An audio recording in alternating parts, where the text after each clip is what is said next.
tenho alguns fatos que me deixaram assim muito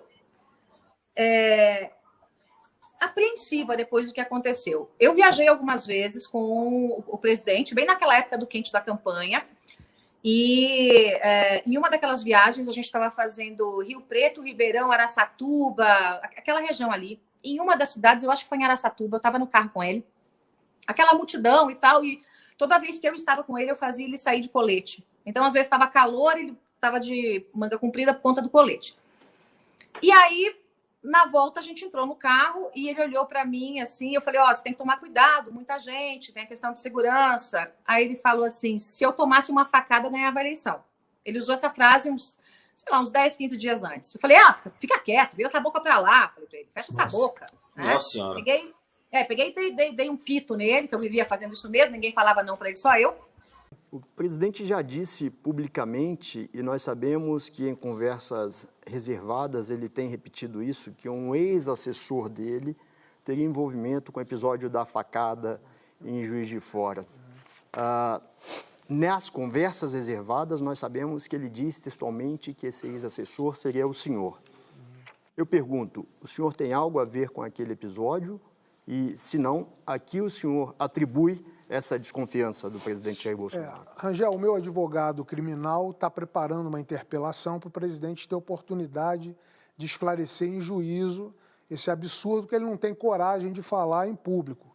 O presidente, quando adota esse tipo de postura, se revela um homem extremamente covarde, né? Ou covarde ou maluco.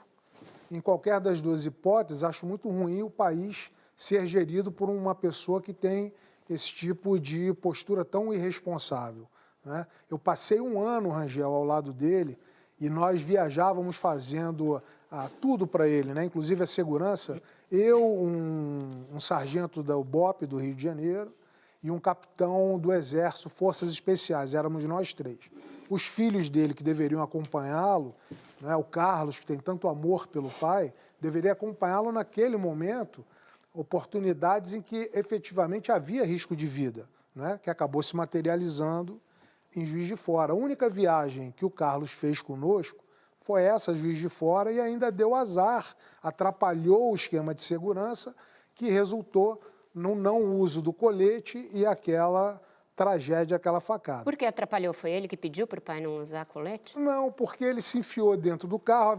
Essas viagens, Vera, são muito dinâmicas e aquela multidão, então tem sempre um esquema de entrada e de saída. Então a configuração dos carros já era definida. No carro sempre íamos eu e esse sargento do BOP, que eu disse, ou o capitão Cordeiro, que é Forças Especiais do Exército. O capitão Cordeiro ficava encarregado de não deixar que o Jair fosse ao público sem que estivesse usando um colete. Nesse dia o Carlos cismou de ir, era uma viagem curta, Rio de Janeiro, Juiz de Fora, uma viagem de 2 horas de carro.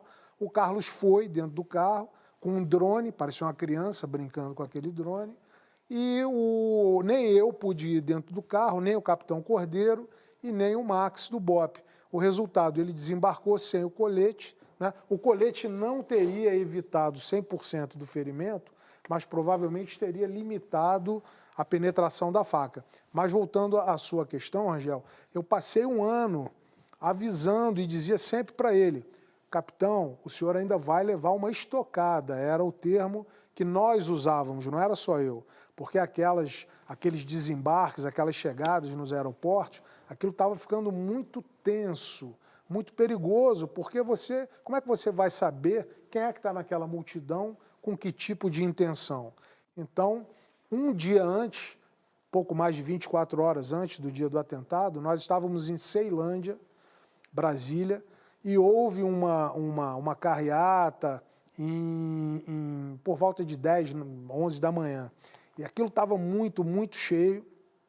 E eu acompanhava o presidente, eu abraçava ele pela cintura, agarrava com a mão esquerda aqui no cinto dele e ia com ele naquele troço. Eu não sei como é que nós nunca caímos no chão, porque era uma massa humana cada vez maior e mais eufórica. E quando acabou esse evento, nós entramos dentro do carro da Polícia Federal, no banco de trás, ele no meio e do lado esquerdo um primo dele, que é até assessor dele lá no Palácio. E eu disse para ele, capitão, precisamos parar com esse tipo de evento, porque isso ainda vai terminar mal. O senhor vai levar uma estocada e nós não vamos sequer ver quem foi. Ele estava nesse dia no WhatsApp aqui, e ele mudo, não me respondeu nada, continuou por uns 15, 20 segundos no WhatsApp. Eu achei até que ele não tivesse me ouvido. E, de repente, ele virou para mim e falou assim, mas nós temos que fazer. Então, a impressão que eu tinha, Rangel, é que havia, inclusive, uma premonição, era a minha percepção. Parecia que ele tinha uma percepção, que ele sabia que algo do gênero poderia acontecer, e ele estava disposto a correr o risco.